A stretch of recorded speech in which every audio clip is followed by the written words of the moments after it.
Hi everyone, I am Priti Karandikar and welcome to the Giving Hour.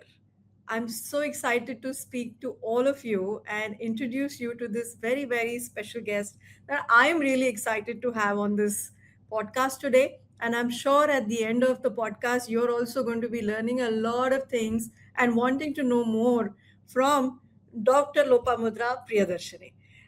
Welcome, Dr. Lopamudra, on the Giving Hour. And I really appreciate you giving all the time for this podcast. Thank you so much.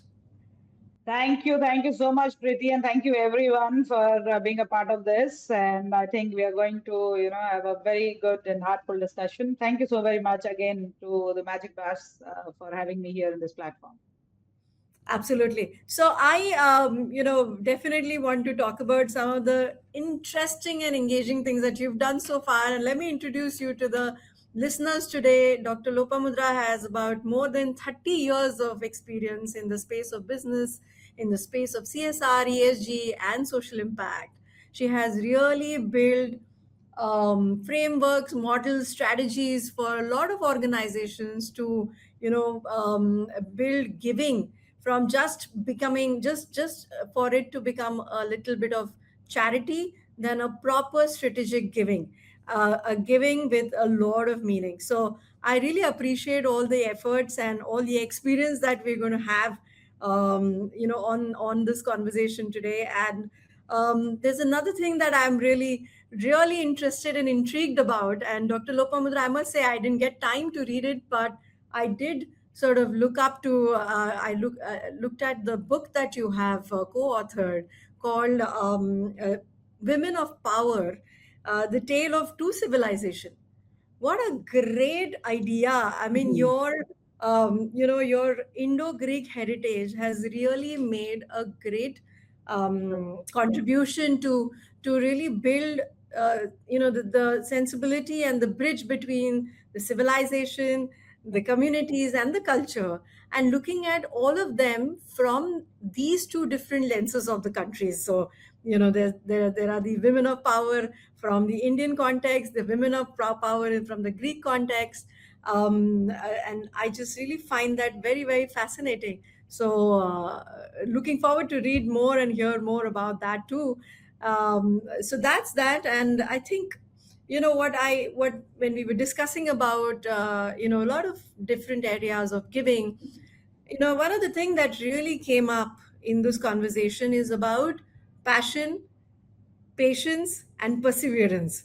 So Perseverance. that ethos that you have about the leadership, about the way you do things, no matter what, is it being writing a book, or learning, or even transiting organizations from just doing charity to strategic giving and really creating last mile impact.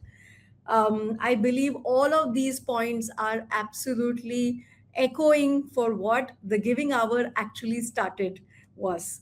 At Magic Bus as well as at Giving Hour, we really believe in talking about the true outcomes, grassroots level impact, and all those beautiful, transformational, empowering stories that we, sort of live every day and night.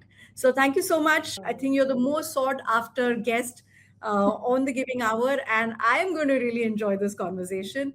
So, Dr. Lopamudra, I'm going to, just jump into questions because there's so much we want to learn from you, so much we want to know from you. Yes, perfectly fine. Superb. So, you come from this tribal district of Orissa called Raigada. I hope I'm pronouncing it right. And yeah, so you come It from is. such an interesting, diverse, culturally nuanced place. Then going from there, working in Europe and working in studying as well, and doing so many different vast dynamic roles so far. What really shaped your life from that life to where you are today? So what are some of the top 2 3 experiences you would love to share with me and the listeners today? Yeah, that's such a beautiful question, you have asked. Honestly, I think my values were shaped uh, very early in life, and by seeing how uneven life can be. Some people, honestly, some people have choices and others don't, even though they work equally hard. So I grew up in this tribal pocket of Odisha, as you as you said, Rayagada, which actually, I grew up watching resilience, struggle together, but also dignity. The one thing that stayed with me is how often even the tribal women and women of that area had carried families quietly, without recognition. So I saw strength, sacrifice, and courage very closely. I can only, I can also say that it's not that place, but I also saw when I talk about women, I think I also saw my mother. So somewhere in my heart, I think this belief which is formed that if I ever get the ability to influence the system, I should use that to make life little fairer and little more human, you know. So thus I think my passion came from what I saw in very early life, you know. Uh, I saw these women carry families quietly. I saw the strength, sacrifice, responsibility. Somewhere, this idea was the root that has influenced me in a large scale, I would say. Also, hospitality and people facing roles early has all taught me a big thing that human beings don't remember what you say. They remember how you made them feel. Along the way, the CSR is exactly that, isn't it? How you show up for people with respect and compassion. So I think these are a few things which shaped my value, and and my father has been my um, I would say strength, because he always used to see, maybe they didn't had resources, but they always used to encourage that I can. And like my father always taught me discipline. My father taught me punctuality, honesty, ethics, and above all, as I said, my mother has uh, taught me strength, courage. It's a mix of these two and the place itself, and the genuinity of that place has built me to be a leader I am today. And as I had said earlier, I keep learning every day that how can I be a better human being? How I can create more leaders. So going ahead, is my goal. Through these learnings, I want to share. I want to kind of be a part of people's journey where they can become a leader. Uh, that is what I would like to say about the entire thing, which is very, I would say, very emotional, but yeah, yet it is very strong feeling that is what I carry. Absolutely. I think emotions is what makes us human, right? I mean, Yeah. True, what true, yeah. And as women, at least, I mean, we definitely don't want to shy away from those. true, true, What I true. hear from you saying that your foundational age, where you had the ecosystem, you had parents, you have mother, your father, and the entire ecosystem in which you grew. some of these critical life skills really helped you become who you are. And that sort of a that sort of a foundation is extremely important for every person today. I would, at Magic Bus, I'm sure you know that we absolutely believe in building agency in each every young person, where they are continuously seeking learning, they are constantly curious, they're building life skills like critical thinking, leadership skills, emotions, team building, communication, creativity, all of these things, which actually takes you really long way, right? I mean, uh, what do you teach a 5-year old girl? Let's say today, if we decide and say, can I teach her to, let's say, code, or can I Mm. teach her to maybe some tech skills, or what is it that I want to sort of have? What sort of planning should I do for a 5-year old child? But it's really, I mean, because with AI coming in, everything would be, irrelevant after a couple of years. But life skills Uh, is something that will continue to, handhold her through her life in every areas. I mean, then be it professional area, personal areas, and all you can just then seek for is growth. So So very true, because I think the discipline part or the to be in time to worship your you worship your work as God is what, because that gives us bread and butter. Ultimately, that teaches us to be ethical and to be honest. So these skills, I think, you cannot, yeah, as you said, I cannot. Point is your intent has to be great. And the intent mean you're not giving from a place of superiority or sympathy. So I have always learned that thing from home. You have to be empathetic. You have to be responsible in terms when it comes to people, when it comes to your life. It helped a lot to my growth and to where I am. So I keep telling her, time pe aa jaya karo. My father say interview hoga to 5 minutes before you when. But somewhere that thing has been diluted in today's generation. I believe in today's world. thank you for sharing your personal experience so honestly and so authentically. Not a lot of Mhm. people actually are able to express, where it all started and how it sort of shaped them. So thanks a lot. I'm moving to the next question, which is about your current position as head of CSR at the copper business of Hindalco Industries. And, I mean, I know that Hindalco Industries have, and you, under your leadership, you all ensure there's a razor sharp focus on impact, building high outcome and high governance system that, will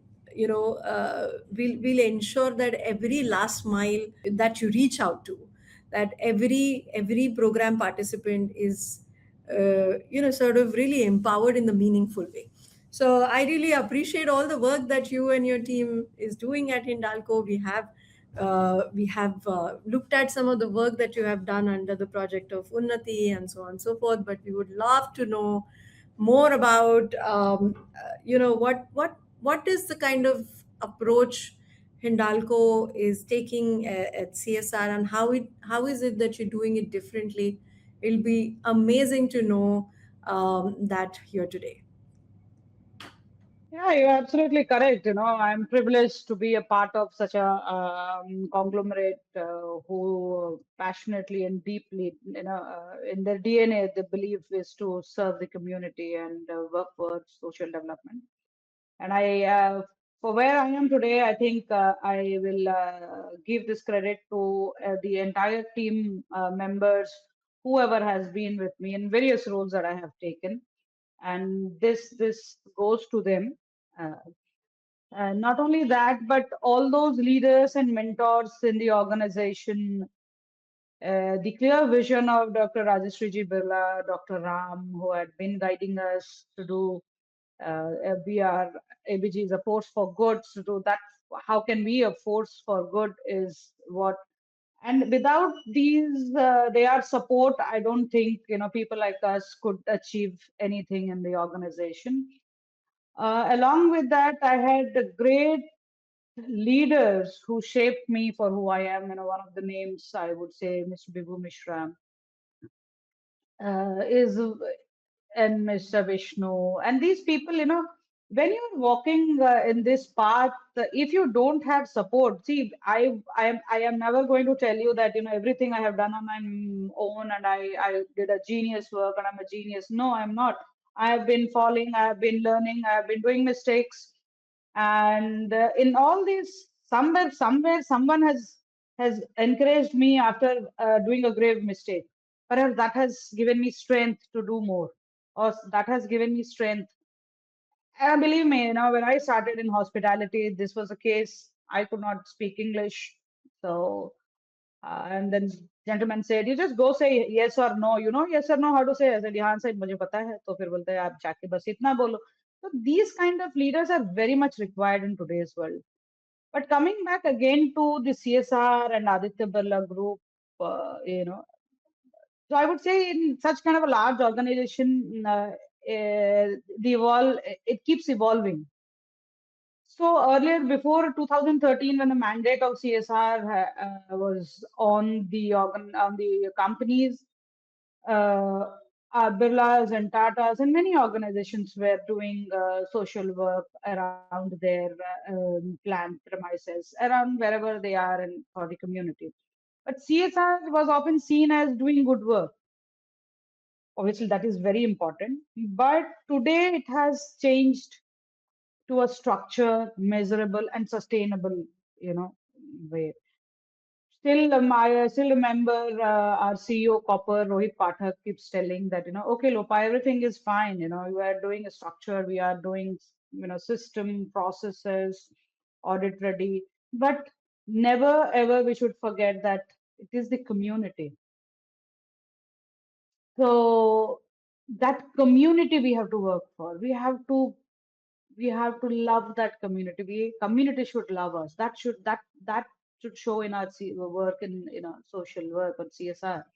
So at Hindalco, CSR is deeply anchored in purpose, governance, as you rightly said, long-term community partnership. So what we see, CSR is not for people or for community, but it is with the community. We build something with the community. So it's not a side activity, but it is a strategic commitment to development of the nation, of the place we are in, and the state. So for me, I think CSR is clear planning and prioritization, due diligence, strong due diligence of partners, measurable outcomes, community participation, and most importantly, I think the continuity part of it. You have to continue doing it. It's not that you just did it and you just moved out of it. It should not be one-time activity. So it should be a program that genuinely can build capability and resilience in the community. And in an industrial system, ecosystem, it's very important to build trust. So they say it is social license to operate. So what is that? It's trust. It is trust of the community. So I think community don't need support. We have to, you know, we have to treat them with dignity. We have to hear their voice. We have to be transparent. So with this all, we devise programs, we work as per the need of the community. Even if the need assessment says we sit with the community and say, look, this is it. Are we going to do it? Do you think it is required? And with our knowledge and with our experience, we then sit down and work around this particular project. And a very able colleague of mine from a different company has rightly said once to me, Lopa, we have two hands. So one is the social development and CSR, and one is the organization. So they both have to be there. Now, when we are doing it, we have to look into both of it. Yeah, I So think, very well defined. I love the balance that we have to. I mean, what you're really trying to say is that there is governance, there is compliance, there's organizational objectives, alignments, thematic alignments to what really an organization believes in, and then there is a community, there is social impact, there are needs of the community, and I think both these sites can be very well achieved with building of trust, because you sort of build, yeah, you build a lot of um, conversation with the organization saying, look, the community needs this, and both sides have to really come together, build in that space of trust, and I feel then magic happens, like what you yeah. all. So point is, tomorrow they should be dependent, they should be empowered. Somewhere where it's not that they are not, it is due to certain system or certain ecosystem they are not having those kind of a thing, but we can empower them, we can actually impart those I would say knowledge, or impart those skills in them, to so that they take the honors in their own hands and they Absolutely. move ahead. And that is where is the real change, that's the real system change actually. Absolutely, absolutely. I really absolutely echo on the point of sustainable change, because at Magic Bus, this year we will be skilling 3 lakh 50,000 young people, youths, and of that, around 80% youths will be placed in job Lopamudra. And doctor, if around 60% of those, the 3 lakh 50,000, are all girls. And I don't know if Wow. I'm sure you know that it is very difficult to place a girl candidate, but we ensure that it's by design that we have some centers, we have all girls batches. We ensure that the women of our society are empowered, and after they are placed for 3 months, we handhold them, because we truly believe in sustainability.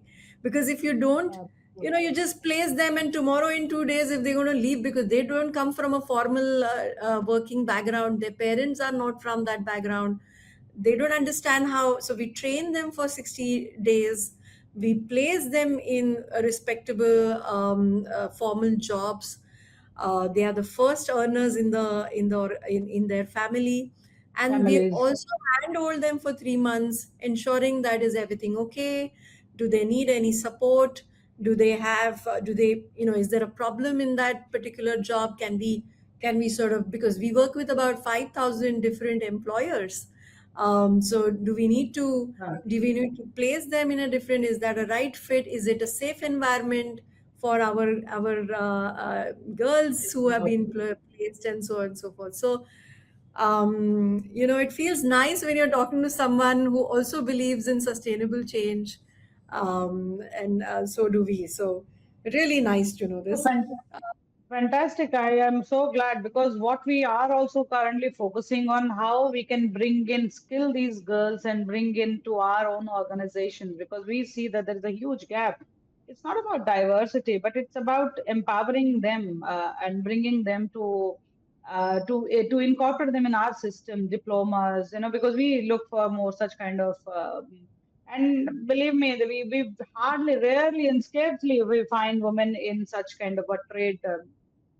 So yeah, we are also working, and I would love to know more about it sooner Definitely, after this definitely, conversation as well. definitely. In fact, when we work with employers, Dr. Lopamudra, we actually also understand what is their need of the kind of employees they would need. And we actually do demand driven training sessions for our youths, so that when they come out of the training, and then there is a sustainable job, and it's a very good amalgamation of supply and demand. Like, you ensure that everybody is sort of taken care True. of, right, from the employer as well as our youths, who we absolutely totally love. Very, very correct. Yeah, we will definitely talk more on that. I think let's to the next part, which I feel is really really amazing. That is not charity, but it is strategy. It is investment in our nation. It's really the purpose that means a lot. So what is it that what are the different interventions you believe are critical right now to drive sustainable growth of our underserved communities? And I know that at Hindalco you work with communities in every area, so right from education to health to skilling to livelihood. You sort of, I understand that you really want to cover every areas of the communities that you so closely work with.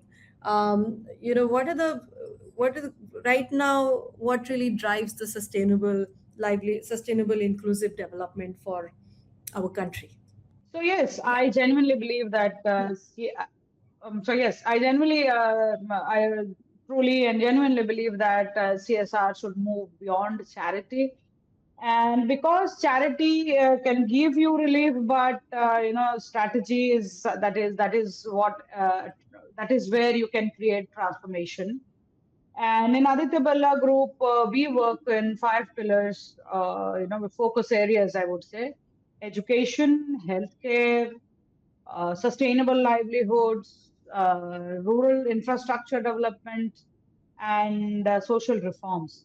But when we talk about India today, out of all, I feel few focus areas are extremely critical. First is education and employability. As you at Magic Bus is creating 350,000. It's a huge number, yeah. Like unbelievable. And kudos to all of you who's doing it.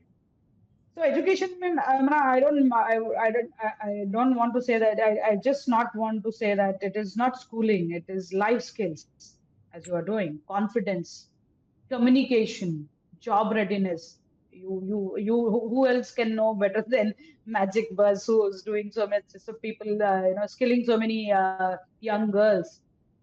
So if a young person is employable, it impacts the entire family cycle. And thus, even at Hindalco in Odisha cluster, with team, we have made that program Udyami, where we go, we create entrepreneurs from a small person, from a person who even knows how to make bread.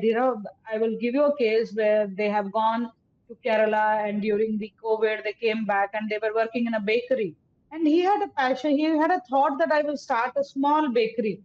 अब tribal belt में कौन bread खाता है? But still, we supported, and believe me, he is doing a profit of 40 to 50,000 per month. So this is change. This is employable skills.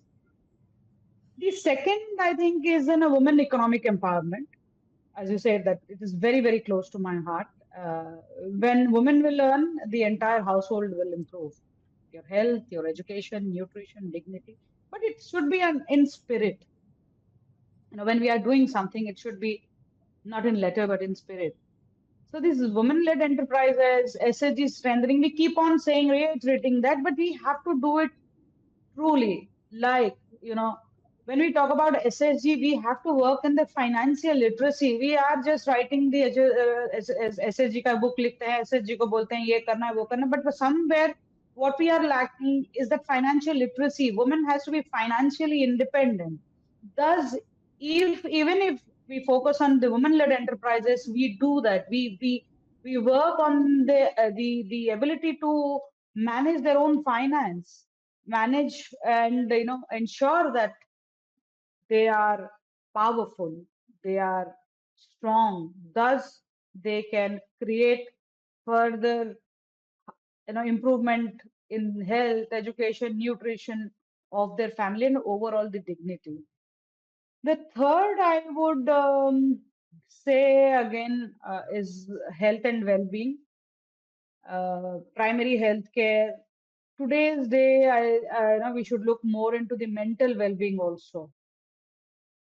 Still, there are aspirational districts in Odisha, in Gujarat, where the nutrition, the malnutrition is prevalent. In Odisha, if you look at the records, good odd 75 to 80% malnutrition pregnant mothers are there, malnutrition children are there. Then coming back to the adolescent health, the reproductive health. I think these are foundational. Though we have a lot of health infrastructure coming in this country, government is focusing a lot on the health, but somewhere the root, the preventive healthcare is what we need to look at, not curative one. In preventive, and we should ensure that all the mothers, all the children, infant, child, adult should be immunized. uh, the young girls should know the reproductive health, menstrual hygiene. With this immunization, we can reduce the MMR and IMR. With nutrition, so these are the areas I think, and overall mental well-being. So these are the areas we should focus rather than curative healthcare. We have done good work, amazing work in India with curative healthcare, but preventive healthcare is what we need to focus right now. The fourth, I would say, the climate resilience and water security. It's becoming very, very important these days. We are seeing climate shocks everywhere. It is one time it was not so cold, but look, 6 degrees, 7 degrees. You can see across India the trend right now, how the winter has been. So livelihood, I think that are climate smart, water conservation, natural resource management, and green practices are they are no more optionals. They are very urgent. Our organization, Aditya Birla and Hindalco, for very precise, we are working on a target that we will be water neutral by 2030, we will be carbon neutral by 2050. So I think this is something we really, really need to focus on, and organizations, companies having, look, India is sitting in a budget of 35,000 crores per year from more than 1,800 plus companies. So somewhere, we need to look into that aspect of it as well. And lastly, I think I would say young leadership and aspirational building. It's very close to my heart again. I'll tell you why. It's a surprise. Sometime poverty is not only financial, it is the poverty of opportunity and exposure. See, when I come from a small background and somebody has given me that opportunity to go abroad, study, I was sponsored to study, and I had given that opportunity. So the entire time, my goal is how the youth can be given that opportunity and exposure so that they can build a strong nation, you know. So giving youth the belief that they can become something, that would be transformational. And I think, yeah, these are the things that we should work on, you know. Absolutely agree. And I thank you for sharing all the areas of importance and the areas of, uh, the strategic areas that you all are looking at. And there's a lot of synergy. I mean, I don't know if I mentioned this, that Magic Bus has about 12 state partnerships and more than about 140 plus aspirational blocks where we work, Dr. Lopamudra, and which is almost around 30% of the overall aspirational districts. And, we really looked at FLFPR, the female labor force workforce participation rate, last couple of years, and we realized that, and you correctly said, that education and employability is really important, but in the rural areas, the employability part becomes slightly tricky because the entire ecosystem, just writing rules, and what you were really mentioning, it just doesn't make sense. It has to be grassroots, it has to be actionable, and also sustainable. So in Sustainable. fact, this year we will be empowering about more than 5,000 women from rural areas in three Wow. districts of Gujarat, Rajasthan, and Maharashtra. And they actually have come up with their micro businesses. So we actually train them for entrepreneurship and life skills and leadership skills. and they build their own businesses, small businesses from their household and the areas that they live in the communities. And they've actually started, I mean, the example you gave, we have tons of such examples where women have started poultry business, women have started baking business, they've started so many businesses where the girls of and the kids of their family are now looking up to them, that माझी आई Them. एक उद्यमी आहे, Mm. and is the one who is. And I'm getting goosebumps when I had gone and seen these really amazing success stories where when the woman really gets transformed, it's not her, it's the entire system, it's her in-laws, the systemic issues that she's been facing, her husband, her father, mother, her kids, the entire community sort of starts building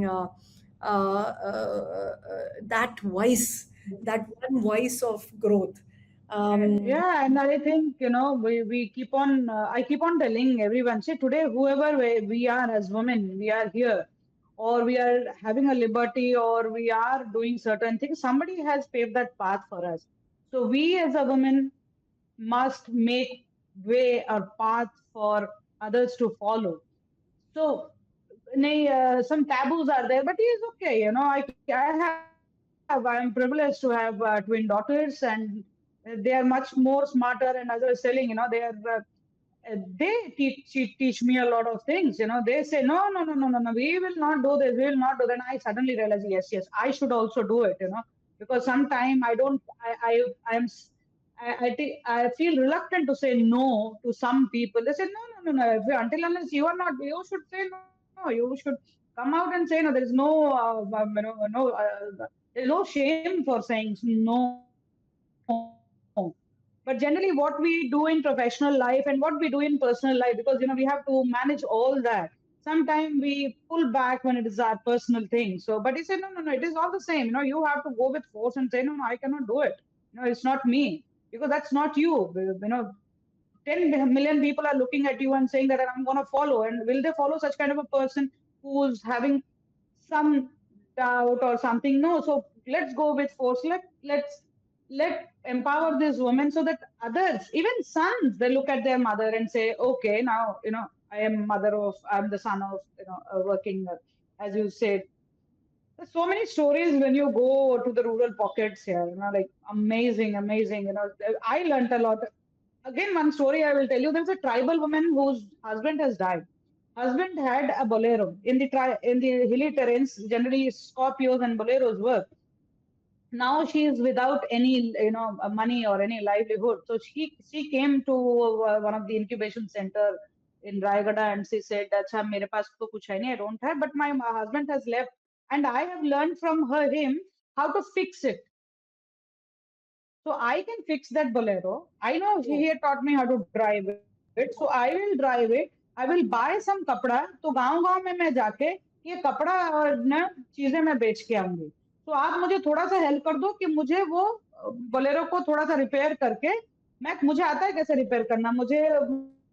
Basics I know. I know how to drive. Help me to go. And that day I said, यार come on. अगर वो कर सकते हैं तो हम इतने पढ़े लिखे हम we have gone, we have seen नहीं है वो नहीं है, and look at that. And that day she gave me so much of, everyone teaches you something, every person teaches you something. She taught me something that day, and I can never forget. So anyway, continue further. No, so there are so many beautiful stories, and I agree with you. Actually, in the True. rural side, there's so many opportunities. Like I told you, we looked at FLFPR last Resilience. year. Yeah, a lot of resilience. Last year we actually launched one report about how FLFPR is most important sort of lever for our country's growth. There are 145 million, Country. which 14 plus 15 plus crore women are missing from the workforce. If they Mhm. don't get into the workforce, Dr. Lopamudra, today, 20 years Uh, from now, 25 years from now, where the country becomes 100-year-old at 2047, we will not be a developed country. We will definitely not. Absolutely. So Absolutely. that's not, we will Absolutely. definitely not be a developed country. So what we do at Magic Bus is we ensure that young girls at the age of 10 and 12, grade 6, is where we ensure that they don't drop out of school, because today's 10 and 12-year-old young girl is going to be tomorrow's woman of workforce. And if she drops Lovely. out today, then she is not going to be the in the workforce. She is going to be, how we all say, neat, right? Not in education, not in employment or training. And she is lost from the pipeline. And then we work across 23 states, ensuring about 40 lakh adolescents are not dropped out of education system by the training of life skills and future skills for these young people. It's So important there. It's important there. Otherwise, what will we will later work on fixing things. absolutely, absolutely, Rather absolutely, building it, we'll start fixing things once we will be there.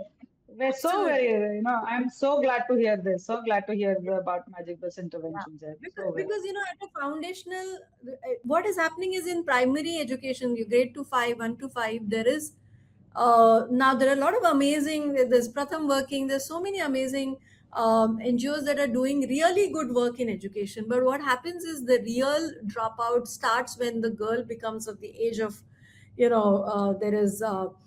She becomes the age of working, right? She is then pushed into workforce. Even the boys are then pushed into different type of work, and they drop out.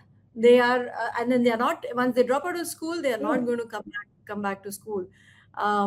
So when we do, I'll just quickly tell you, when we do this sort of program, actually, let's say if we've empowered a girl and there's a brother in the house, the brother actually starts helping the mother to do rotis, to cook a little bit, or Yeah. do get stuff. Household work. Yeah, household work, so Oh, that there's so nice. not so much dependency on the girl child, the sister of his. We have so many stories where the boys have actually said, मैं घर का काम करूंगा ताकि मेरी बहन, कर दूंगा. छोटी बड़ी, whoever is able to also go to school and help my mother in taking care of siblings and the work that they have to do for their living.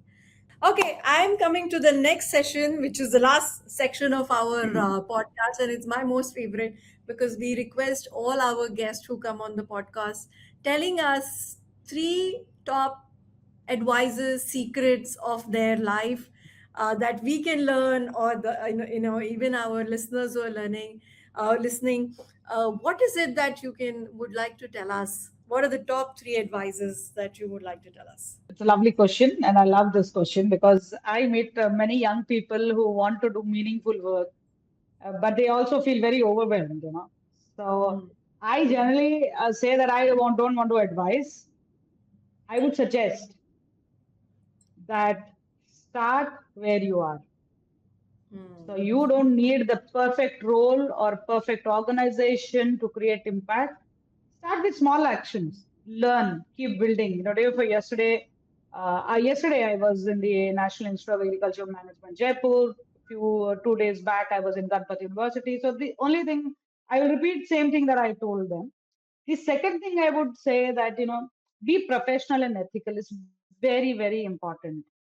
Impact work needs heart, yes, but also needs discipline, governance, and accountability. Somebody had told me, motivation keeps us going, but discipline will, keep us on track and will make us. So be disciplined because your credibility is your biggest asset. And third, I would say stay patient because when we talk about social work, to be very precise, CSR, social development work, any work that is to do with community result don't come always. They will not come very fast. They will So not true. always come fast. So transformation actually takes a lot of time. You have to have patience. That's why I say patience, perseverance is very much required. And also relationship takes time. When we are getting into a relationship, we build on it. So build on that. Build on the relationship with your organization, with the community, and that trust also takes time. So please do not be in a hurry. Have patience. Just keep doing, just chase your goal and just go there. Just be there and be in that path. Don't self doubt. The other is, the fourth, I would say, is to be consistent. Mm. Passion is beautiful, but perseverance which will create legacy. And finally, my as I always what I always do is keep learning. World is changing.